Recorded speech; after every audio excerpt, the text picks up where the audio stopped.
I was sitting on my usual stool, staring down at my half-full glass, when the noise in the bar reached a new crescendo. Another group of happy partygoers had obviously entered. I hate this time of year. Sorry, I'm not sure I heard you correctly. Did you say you hated Christmas? A voice beside me inquired.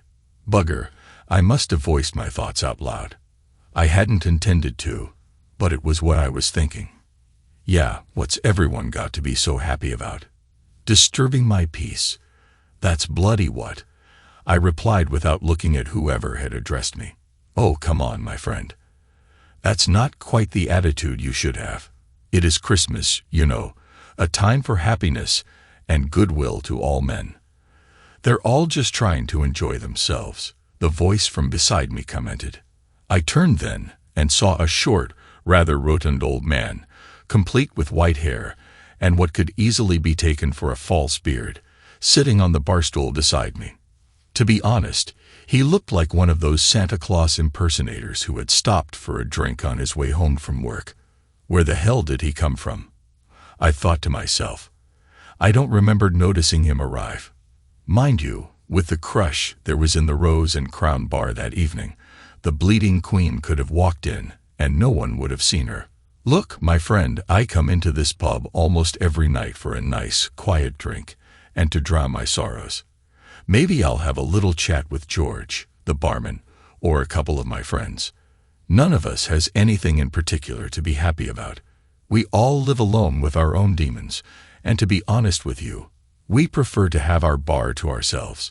We don't like it when all these idiots come running around wishing everyone a happy, bloody Christmas. I scowled in the old man's general direction. We've all got our problems in life, my friend, but you must try to lighten up sometimes. This is the time to forget your problems and be happy. The old sod smiled back at me. Why do people think they can understand your problems without knowing anything about you? I got annoyed with the old boy. You just tell me, what the hell have I got to be happy about? I scowled back at him. The cheeky old bugger was getting right up my nose, so I decided to give him chapter and bloody verse. After he heard my story, he would see that I've got nothing to be happy about. Look, 3 bleeding years ago, after what I thought were years of a happy marriage, I came home from work sick one afternoon to find my so-called loving wife having fun with her boss in my bed. I did my bleeding knot, and then the witch ups and runs off with the a-hole. He had a sight more money than I ever had, so when it came to the bleeding divorce court, they gave the witch custody of not only my 3 kids but my bleeding dog as well. And what did the witch do then? I'll tell you, she made it very difficult for me to get access to the children. For the next 18 months, I was in and out of court like a yo-yo, trying to persuade the a-holes to force her to give me the access to my children that I was supposed to have. The family courts don't give a toss for fathers. Then the stupid CSA, the Child Support Agency, those a-holes, came down on me like a ton of bleeding bricks. The a-holes took most of my bloody wages in child support for the next year or so. The a-holes took my wages at source from my bloody employer before I even saw it, so I couldn't afford to buy the kids much in the way of Christmas presents that year. I wouldn't have minded so much if the cow and her stud needed the bloody money, but the a-hole she's living with owns the company she'd been working for. He makes more money in a week than I make in a year. Do you know what the a-holes did that Christmas? Well, I'll bloody tell you. They opened my presents to the children before Christmas. Then the buggers went out and bought more expensive versions of what I'd gotten for the kids, and they gave them to the kids first. Oh, and I wasn't allowed anywhere near the children on Christmas Day. The next time I saw my kids, my gifts had been forgotten, while the children were playing with the more expensive toys. Ah, I see you have a vindictive ex-wife. But remember, my friend, as they get older, your children will know that you love them. Now, that's one thing they will never be able to take away from you. Mr. Last Christmas, the witch and that flying monkey took the children away for the holiday. They went skiing over in France. But one night they all went out somewhere, and the a-hole got himself a skinful. On the way back to their hotel, the a-hole put his bleeding Mercedes into a lake. Oh, he made sure he and the witch got out of the car all right, but my kids were still strapped into their seats when the car was dragged out of that lake the following morning. Those holes killed my kids, so now you see why I don't like Christmas. It holds no joy for me, just bad memories. My friend, I'm sorry you have had such an unfortunate couple of years, but you have to try and move on with your life. You really must try to forget and make a new life for yourself. Just try to remember the good times you had with your children. Look, to be honest, there weren't any good times once they had moved in without a hole. They got everything they ever wanted, and the kids didn't really want to know me anymore. They were spoiled rotten. I only got to see them about once a bloody month. They were just forgetting me. The old boy was still smiling at me. I've got to say it, I really felt like telling him to screw off and leave me alone. But there were so many people jammed into that pub, I doubted he could have moved away from me, even if he had wanted to. What you tell me is very upsetting to hear, he went on, but there must have been some good times before your wife left home. And now, surely you have to accept that your old life is gone. Perhaps you should try to make a new one for yourself. The old man and I sat in the bar talking until closing time. Towards the end, I had begun to warm to him a little. I think he was truly concerned about me, and he was trying to convince me to forget the past and look to the future. He left the pub just before I did, and I watched him make his way somewhat unsteadily out the door. After he had gone, I finished my pint, said goodnight to George, and began making my own way home. I don't know whether it was lucky or unlucky that I didn't have a car that night. It was lucky I couldn't drive home in the inebriated condition I was in because I might have knocked someone down and killed them. But it was unlucky because I couldn't drive into a tree and kill myself, which was what I really wanted to do. Once I got outside the pub, I found the old man slumped against the wall. He had undoubtedly consumed much more alcohol than he could handle. Damn, I thought. I can't leave the old bugger there. If it turns any colder, he could freeze to bleeding death. Come on, Hop, where do you live? I suppose I'm going to have to walk you home. That is kind of you, Graham. I am feeling a little unsteady. I should be all right after I've been in the fresh air for a little while. It didn't strike me at the time, but this old boy knew my name. I never have worked that one out. Perhaps he heard George say it. We set off in the direction of his home, and much to my relief, it wasn't too far out of my way.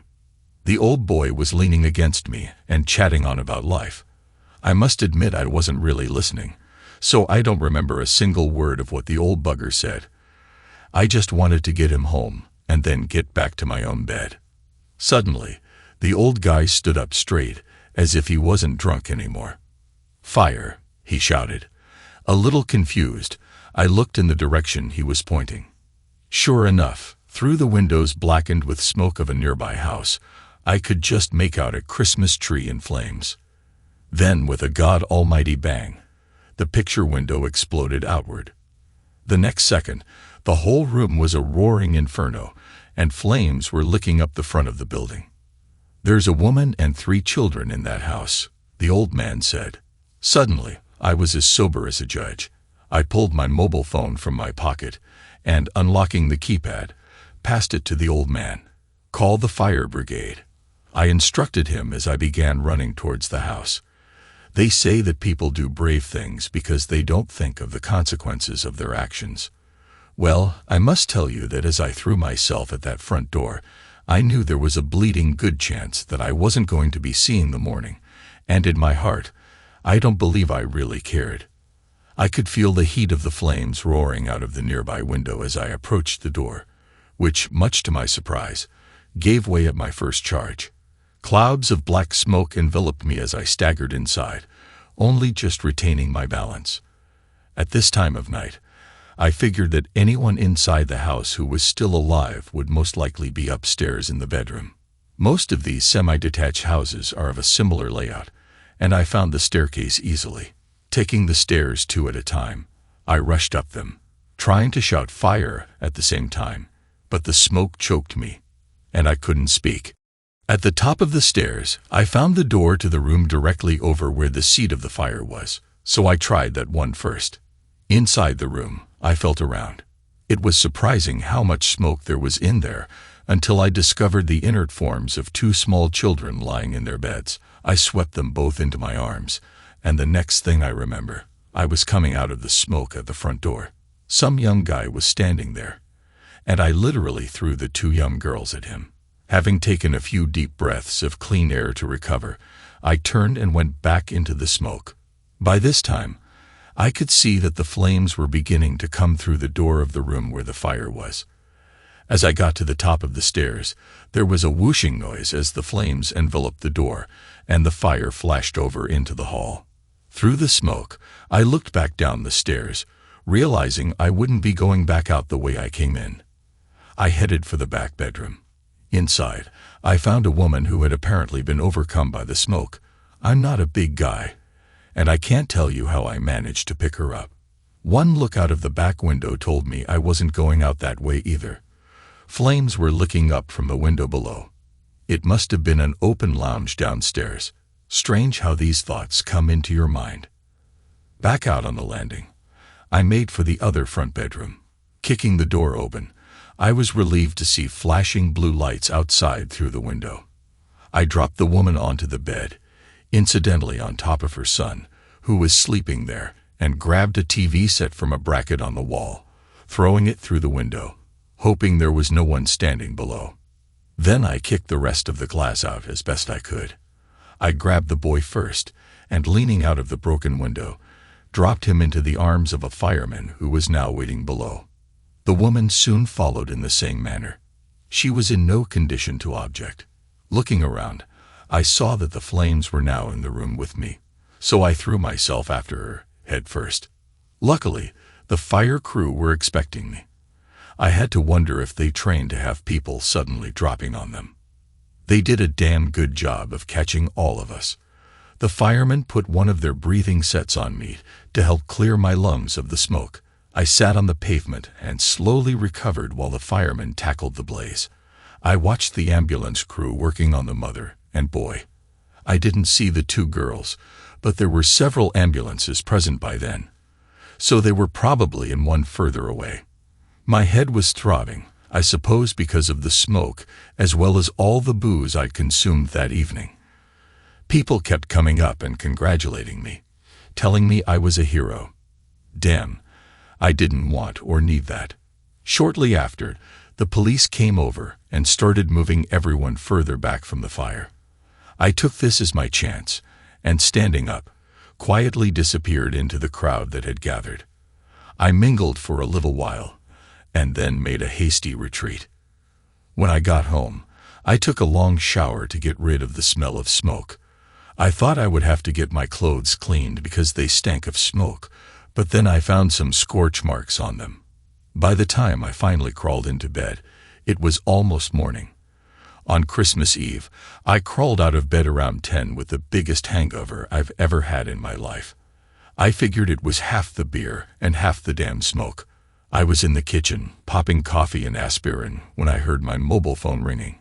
I found it on the dining room table and answered it. "Hello, is that Graham Stark?"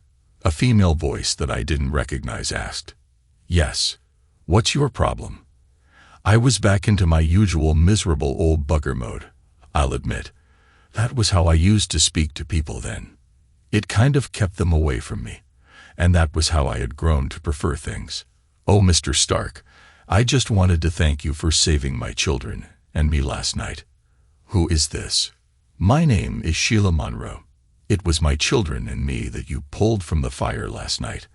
I just wanted to thank you. We would have died if you hadn't saved us. I'm afraid I haven't got the faintest idea what you're talking about, lady." Denial, I thought, was the best way to stay out of the limelight. "You said you'd say that, but I know it was you who saved our lives by getting us out of the fire last night. So don't try to deny it, or I'll tell the newspapers who you are.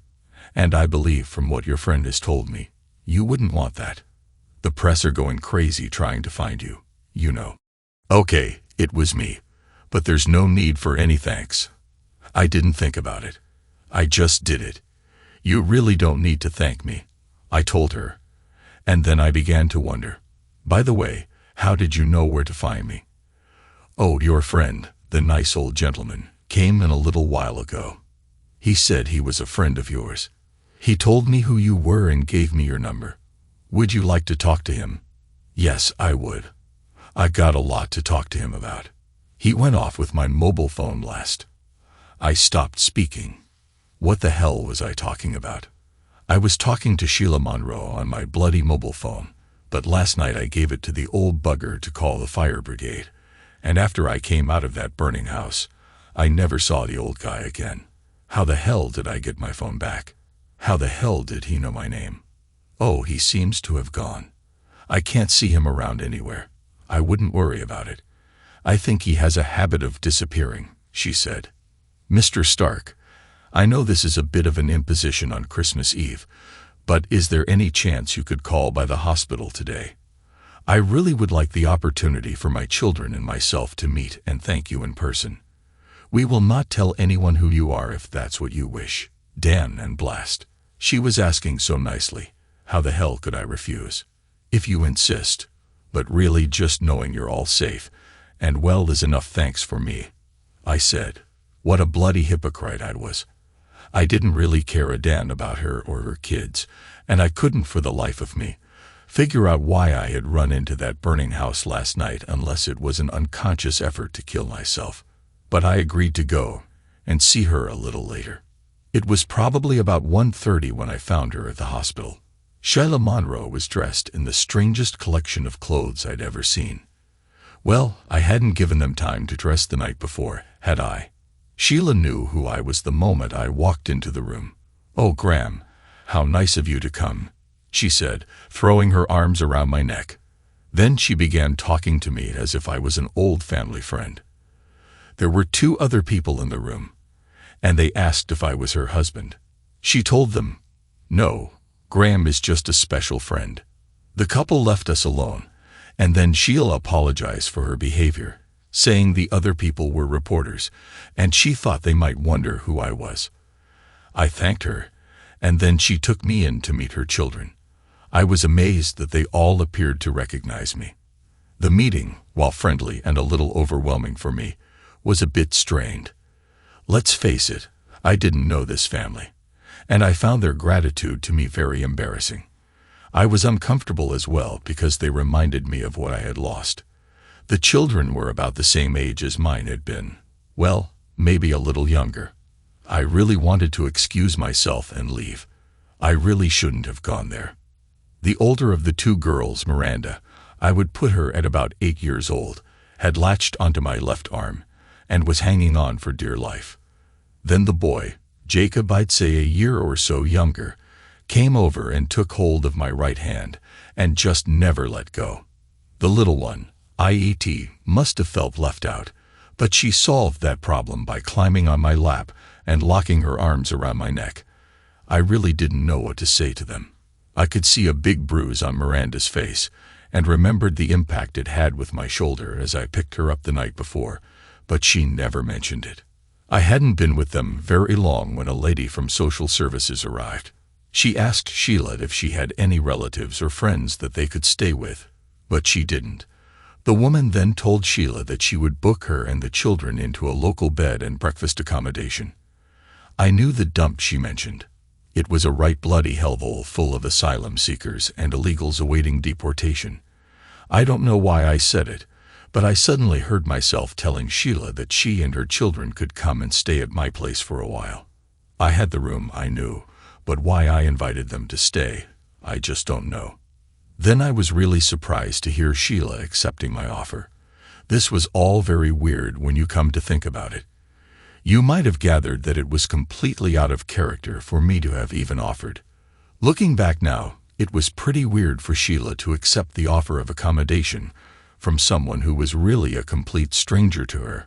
The day got even weirder as all 4 of us piled into my car and I started to drive home. I suddenly realized I had nothing for them to eat in the house, so we stopped off at a supermarket and between us did some shopping. 4 trolley loads we finished up with. Well, we were buying Christmas for 5. As we stood waiting at the checkout, I looked over my guests and realized that they had little in the way of clothes to wear either. So from the supermarket, we made our way to the clothing outlet next door, where we made an even bigger impression on my credit card. Although Sheila assured me I would be reimbursed, which eventually I was. When we got to my home, I showed them where to settle themselves. It was quite painful to see these children settling into my children's old rooms. I told Sheila she would have my bed, and I would use the pull-out bed in my study downstairs. That way, she would be near the children, and I would be on a different floor. I figured no compromising situations could occur that way. Come on, there are some really weird guys out there nowadays. Sheila didn't know me from Adam. I was watching my own back too. To the children's disappointment, my house wasn't decorated for the season, so I dug out the artificial Christmas tree and the Christmas decoration box. Then the children and I set about changing things with a vengeance. I did the usual and spent God knows how long getting the Christmas lights to work. Why is it that when you last put them away, they work just fine, but when you get them out again, you have to check nearly every light before they will come on? Sheila still had the problem of Christmas presents for the children that I solved by digging out the presents I had bought for my children the year before that they hadn't lived long enough to receive. I had put them away in a cupboard and tried to forget about them. It was painful for me to do, but having done it, I was glad I did.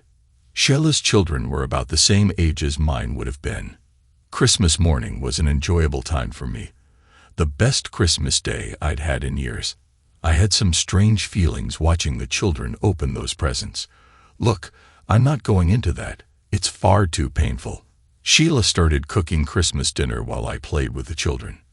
Around 12, some guy from Sheila's insurance company arrived. He was a loss adjuster and had come to tell Sheila that she had nothing to worry about. The company would organize the repair of the house and would inform her when and where to choose her replacement furniture and carpeting. Christ, they're on the ball. I commented to Sheila after he had gone. You're not kidding. I hadn't even told them about the fire yet, she replied. I wonder how they knew where to find me. We didn't really solve that one. Later, when we inquired, the insurance company said they had received a phone call on Christmas Eve reporting the fire and making a claim on Sheila's behalf. The odd thing was, their records showed the call had been made during the morning, well before I had gone to the hospital to meet Sheila and before I had invited her and her children to stay with me. That Christmas was a good one for me. Yes, I did kiss Sheila under the mistletoe, but it was a very respectful kiss, and we only did it because the children insisted. Having children in the house again soon came to the neighbors' attention. Well, the neighbors' children, actually. I looked out of the kitchen window on Boxing Day and noticed several of them in the garden playing with Sheila's children. Suddenly, folks who had been avoiding my eye for the last few years were smiling and waving enthusiastically whenever they saw me. They also took to stopping me in the street for a chat. I thought we were just beginning to settle into our new living arrangements when the new year came along. At the stroke of midnight, there was a bang on the door. Half a dozen of the neighbors came in waving bottles of spirits, and before anyone knew what was going on, an impromptu party started up. Before my wife had left me, this had been a regular New Year's occurrence. I think the neighbors had stayed away in the ensuing couple of years as I had turned into a bit of a killjoy. Now it looked like they intended to make up for lost time. I won't go into details, but I don't remember much about that night. At some point, I noticed that all the neighbors had left and Sheila and I, having had more to drink than we should have, found ourselves on the sofa engaging in a bit of affectionate behavior. It wasn't anything too serious, but I suddenly realized that I had one hand on Sheila's side and the other on her leg under her dress. It was clear to me then that this wasn't the right thing to be doing. Sheila is a very good-looking woman. I think very few men would want to kick her out of bed. But hey, I'm nothing special, so I had to wonder, just why would she be letting me do what I was? I didn't want her to sleep with me just because she felt she was obliged to, because she was grateful that I had saved her and the children's lives and given them somewhere to live. So I rapidly brought the encounter to a halt. Sheila appeared to be a little surprised that I stopped things. She looked embarrassed and went very quiet for a while before rapidly retreating up to her room. We didn't discuss what had nearly happened that night again, and we never again got anywhere near being intimate with each other after that evening, although over the following months I thought we became very close friends. But it was a very strange situation, with both of us going out of our way never to come into bodily contact with each other. You know, the kind of idea where you detour completely around the other side of the room, rather than squeezing past one another. I became Uncle Ray to the children because, for some reason, little Iet had trouble pronouncing Gram. The way Iet said it sounded like Ray or something close to it, and the other two children soon took up calling me Uncle Ray as well. For simplicity, and so as not to confuse the children, Sheila also started calling me Ray. Over the next few months, the neighbors' children also began to refer to me as Uncle Ray, and before I knew it, Ray became my new name. I spent a lot of time with the children over those months. Look, when you've got children in the house, you just take them for granted, or at least I had with my own children. When they're suddenly not there anymore, you certainly do miss them and all the things you should have done with them. Having Sheila's children in the house was like a second chance for me, although I think I did get melancholy a few nights, wondering whether I had been as good a father as I could have been to my own children. Over time, I discovered that Sheila's husband had taken his own life. Apparently, his business had gone broke, and he just couldn't handle it. He had a nervous breakdown, turned into a depressive, and eventually committed suicide. I didn't learn all of this at once, and not all of it directly from Sheila either. It was more that I had to piece it together from bits and pieces I picked up here and there. Work began on Sheila's house quite quickly, but we were told early on that it would take considerable time. The heat had been so intense that much of the house's structure was damaged, requiring an almost complete rebuild. Even the people in the other half of the semi-attached house had to move out for a while the party wall was rebuilt. All 5 of us would visit the house every week to see the progress. To outsiders, life in my house must have looked very normal. Sheila and I, to anyone who didn't know us, must have appeared like a married couple living together with our 3 children. But that wasn't the case. There was none of the intimacy that a husband and wife typically share. For the first few months, the only times Sheila and I left the house together were for shopping, visiting the cemetery. Her husband was in the same cemetery as my children, and checking on the progress of the house repairs. As time went on, I was willingly dragged to the children's school events and got really involved in Jacob and Miranda's after-school activities. The reaction of the teachers was interesting. Some of them had taught my own children and were obviously aware of their deaths. I know one teacher slipped up quite badly one day when talking about Miranda. He accidentally referred to her by my daughter's name. He was quite embarrassed when Miranda corrected him. I mention this because it was never a mistake that I made, although sometimes in my dreams, the children wouldn't so much become mixed up, but rather sort of merge into each other. As my relationship with the children grew closer and closer, my relationship with Sheila stayed the same. We sort of kept each other at arm's length. However, many evenings I found myself watching her out of the corner of my eye. Come on, she was an attractive woman, and sometimes I got the feeling that she was watching me too. During the summer, I took them all on a camping holiday to Wales, something Sheila and the children hadn't done before. I let them use the frame tent while I used my old hike tent. Once they got into it, living without all the modern conveniences does take some getting used to. But they really enjoyed themselves. We even had a couple more weekends away before the summer was over. Late summer found us, well, mostly Sheila, picking out paint colors, furniture, floor coverings, and things for her house. I drove her around as I had been doing since she moved in with me, and she often asked for my advice, not that I claimed to be an expert. By October, the house was nearing completion, and plans were made for them to move back in during the last week of the month. However, that was pushed back to early November due to problems with the central heating. Then, quite suddenly, I was in an empty house again. I had known that day was coming, But that first evening when I came home from work to an empty house was a real killer for me. I looked around the place and walked straight back out again. I knew my destination, the Rose and Crown, and as I walked up the street, I began to wonder whether anyone had taken my regular bar stool. I hadn't been near the place since the previous Christmas. Although I was heading for the Rose and Crown, I somehow, without thinking or planning it, detoured past Sheila's house. Through the window, I could see the children sitting down to eat, and Sheila was standing there talking on the phone to someone. It crossed my mind to walk up that path and knock on the door, but somehow I couldn't bring myself to do it. My stool was empty, and George said, "Hi, Graham," as he began to pull my pint as if I'd been there just yesterday. "Ray," I remember saying to him. "Everybody calls me Ray nowadays." "Whatever, makes no never mind to me, Ray," George replied, and he carried on serving me. I drank too much that evening, which I realized the moment I woke up in my bed the following morning. It was my hangover more than anything else that made me decide I wasn't going back to my old ways. Well, that was my intention. But the world is full of good intentions, isn't it? The next 2 evenings, I kicked around in the garage. I had this idea of turning it into a workshop. I was going to get myself a hobby, like woodworking or something, so I'd have little projects to do in the evenings and on weekends.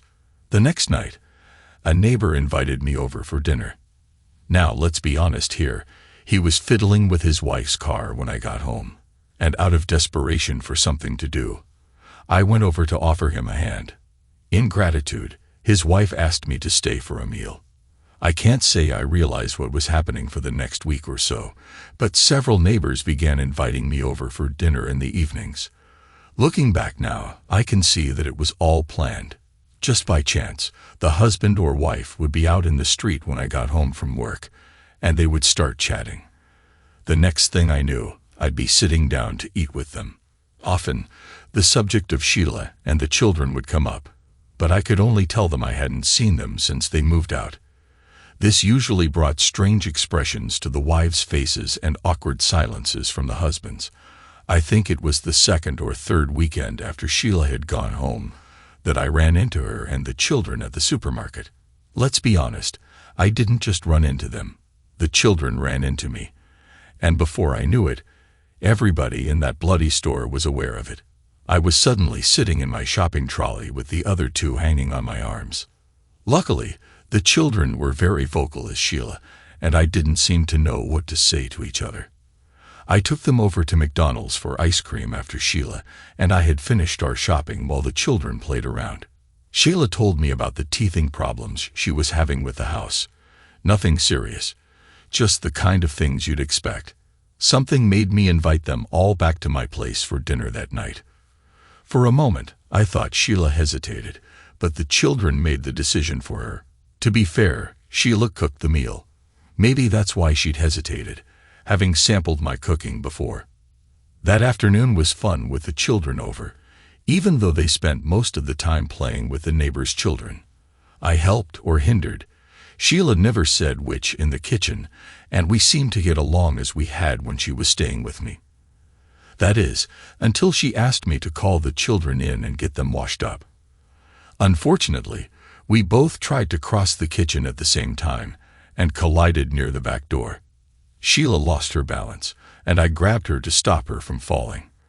For a moment, I was holding her in my arms, and then we were both apologizing repeatedly to each other. We disentangled ourselves and retreated into our shells, embarrassed. Dinner that evening was spent listening to the excited children talk about their day with their friends. Once the washing up was done, I drove the family home. There was talk of them coming over again, and of me going to have a meal with them, but no actual date was set. My car was left parked in the Rose and Crown's car park that night.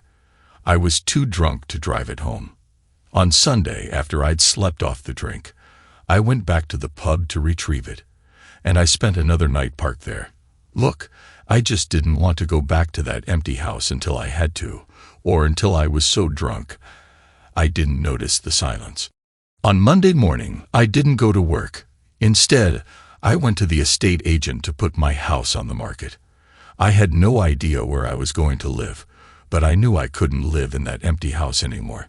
Losing one family from it was bad enough, but losing the second was just too much for me. I moved out of the house, although I left it furnished until after it was sold.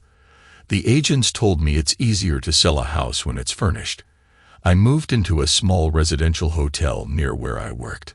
It was quite pleasant, but I can't say I made many friends among the other residents. I had, for some time, been reverting to the miserable old fart I'd been a year prior. I received invitations through the mail to attend Sheila's children's Christmas plays and concerts at their school. I sat with Sheila through all of them, and I found it a little uncomfortable as the seats were jammed in quite tightly. Actual physical contact between Sheila and me was almost impossible to avoid. I knew Sheila didn't like it because I could feel her stiffen whenever I touched her. Again, the idea of going to their house for dinner one evening was discussed, but once again, I somehow managed to avoid making a firm date. The children asked me if I was going to join them on Christmas Day, and I know they were upset when I told them that, regrettably, I had other plans. I gave them some story about visiting my sister on the South Coast. I'm not sure Sheila believed it, but I think the children did. I spent a lot of time choosing Christmas presents for Sheila and her children, and arranged with a local courier company to have them delivered to her house on Christmas Day. It was expensive, but I thought it was worth it for the surprise value. The night before Christmas Eve, I found myself drawn to the Rose and Crown again. Strangely, it wasn't quite as crowded as it had been the year before. Different night of the week, I suppose. It must have been around 10-ish when suddenly a voice asked, "Any happier this year, Ray?" I turned to see the old man sitting on the stool beside me. "Oh, it's you again. Where did you spring from?" I asked in surprise. I hadn't noticed him enter the pub or buy the drink he was holding from George. But then again, I was probably in my own little world. "I'm always about somewhere, Ray. It's just that you don't see me." Jesus, it sounded to me like the old boy had drunk too much already. "What are you having?" I asked, signaling to George to refill my glass, but the old guy just waved his hand to say he didn't want another at the moment. George came over with my new pint and then stood there for a while with a strange look on his face. "This one's on me, Ray, and I think you should make it your last for tonight," he said, waving away my proffered $5. I can't say I took much notice of what George said, as there were a few questions I had for the old man.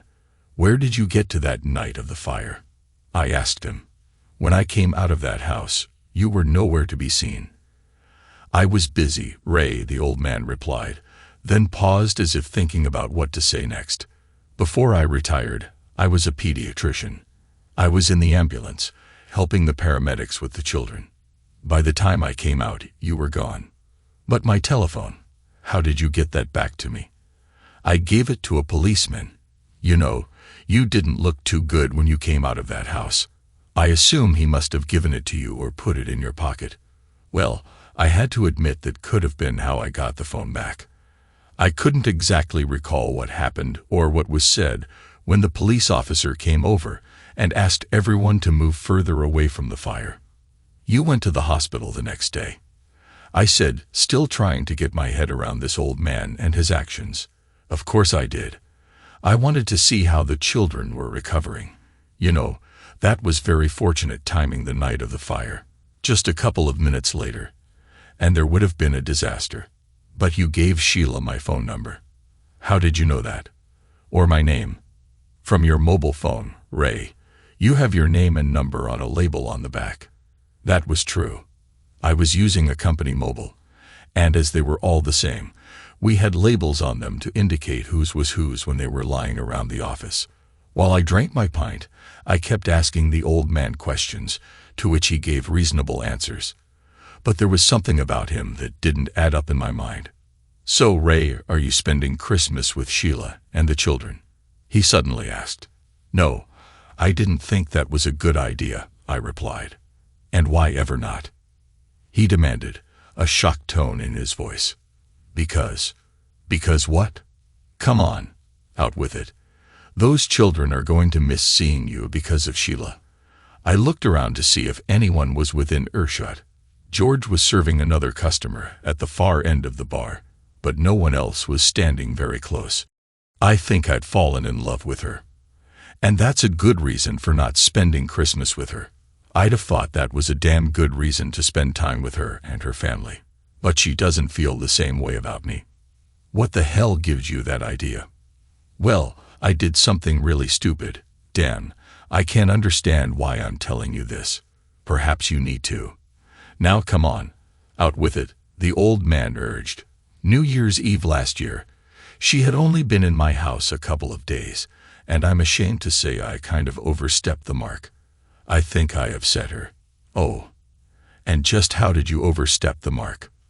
Well, I kissed her, and oh Christ, I touched her inappropriately. Can we leave this subject? No, I don't think we can. So what did she do to make you stop? Nothing. Look, I had drunk too much. Why don't I find that a surprise? The old man interjected. Well, anyway, I suddenly realized what I was doing and stopped myself. So Sheila didn't stop you. You stopped yourself. Yes. If she didn't stop you, why did you stop? Perhaps she wanted you to continue. And she might have let me, out of gratitude for saving her and her family's life. I don't want a woman to sleep with me out of gratitude. Did you by any chance discuss this with Sheila? Don't be silly. It would have been too embarrassing. She was embarrassed enough being in the house with me after that anyway. Oh, so embarrassed that she didn't move herself and her children out of your house. Well, she didn't have anywhere to go. Rubbish. The insurance company paid you for accommodating her and the children, didn't they? Sheila could have moved out any time she liked. But why did she stay then? Think. Could it be that she had fallen in love with her guardian angel? The old man said, then quietly added, It's such a shame that has never happened to me. She never said anything to me. And I suppose you told her how you felt every day. Of course I didn't. If I told Sheila how I felt, and she didn't have the same feelings toward me, well, that would have been too embarrassing for her to stay living at my house. You don't think there's a slight possibility that Sheila was thinking the exact same thing, do you, Ray? But tell me, why haven't you accepted her invitations to dinner? How do you know I haven't? Come to that. How do you know she's asked me? Let's just say it's obvious to me, shall we? But you are really making a mistake. That woman has fallen in love with you. Suddenly, the pub doors flew open and a massive party crowd entered. Conversation became impossible, and for a few minutes, I turned my attention away from the old man. When things had quietened down a little, I was surprised to find he was no longer sitting on the stool beside me. George, where'd the old man go? I asked as he came over to refill my glass. What old man? The old fart I was talking to. Christ, Ray, you've had enough blood for one night. You've been sitting there talking to yourself all bleeding night. By the time you went home, I think George pulled the pint away from me again and poured it into the slops tray. Do you want me to call you a taxi, Ray? He added. George, the first thing you'd better do is cut down on the sauce yourself, I said as I got off my stool. Once George decided you'd had a skinful, I knew I'd get no more from him that night. On Christmas Eve, I woke up without a hangover. I found it pleasant, but it didn't take me as much by surprise as it might have if Sheila hadn't lived with me for a year before she and the children moved out. Hangovers were the norm for me. Like a lot of people, I had the day off work and spent it wandering around the shops. I'd already bought the children and Sheila's presents, and they were going to be delivered by the couriers in the morning. However, I found a couple of other things I thought they would like. Having wrapped them up, I took them to the courier office to be added to the delivery. Then I went back to the hotel with a couple of bottles of booze I thought should keep me pretty senseless until after Boxing Day. Back in those days, the pubs didn't open for long on Christmas Day. As I came out of the dining room in the hotel that night, one of the other residents, a guy everyone in the hotel knew as the Major, called me. Mr. Stark. I say, old boy, "Do you play bridge?" he asked. "Well, I have, but I'm not that clever at it," I replied without thinking, having been taken by surprise by his question. "Wonderful. You're just what we need. We don't take it too seriously ourselves, but Mrs. Brandt has got visitors this evening. Would you mind making up a fourth until her guests arrive?" You know, I didn't know how to say no to the old bugger. Damn it, what is it about officer types that they just seem to get you to do things without really trying? So the next thing I knew, I was sitting down with 3 old farts playing bloody bridge instead of going down to the Rose and Crown. Still, it was only until the old girl's guests arrived, I thought to myself. Some hopes. The old girl never showed at all. And we were still playing at midnight. The Major and the other 2 thanked me for sitting in as the game broke up, and they made their way off to bed. By that time, they knew how bad I was at bridge, but they didn't comment. Lucky we weren't playing for money. I'd have been broke. After they'd gone, I sat in the lounge for a while and watched TV. It wasn't until I had gotten into bed that I realized all I'd had to drink that night was a couple of sherries with the Major and his cronies. I fancied a pint or 2, but it didn't seem right to drink beer at the bridge table. I was up early for breakfast on that Christmas morning. God knows why. Possibly because I'd had nothing to drink the night before. As I came down the stairs from my room, there was a surprise waiting for me in reception. "Mr. Stark, there are some parcels here for you," the receptionist said as I came into view. I did a quick double take as she pointed to a little pile of brightly colored packages. Christ, they were my presents to Sheila and the children. What the hell were they doing at the hotel? Assuming the couriers had screwed up the delivery, I called them to demand that they deliver the parcels to the correct address. But all I got was a recorded Christmas greeting and a message that the office would be open again the day after Boxing Day. You know, the old man who delivered them seemed a bit off, the young receptionist commented, having kindly ignored the blasphemies that I muttered as I put the telephone down. Don't tell me, was he a short, rather plump guy with white hair and a beard? I asked her. Yes, that sounds like him. Do you know him? She asked with a smile on her face. Regretfully, I think I do.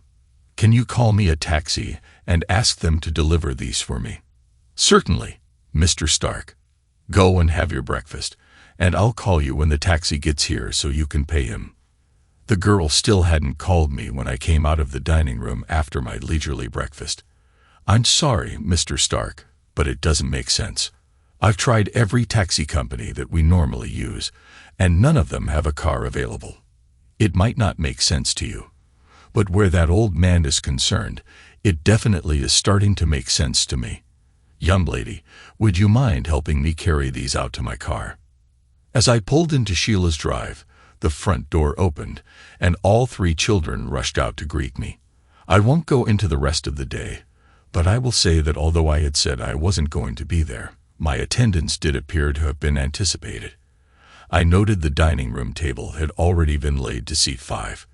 It was after the children had gone to bed that I asked Sheila, "You knew I was coming then?" "Of course, but I told you I wasn't coming." "Yes, you did, but I saw your friend yesterday, and he told me that you would definitely be here today." "Don't tell me, the little tutty bloke." "Yes, the man who came to the hospital last year."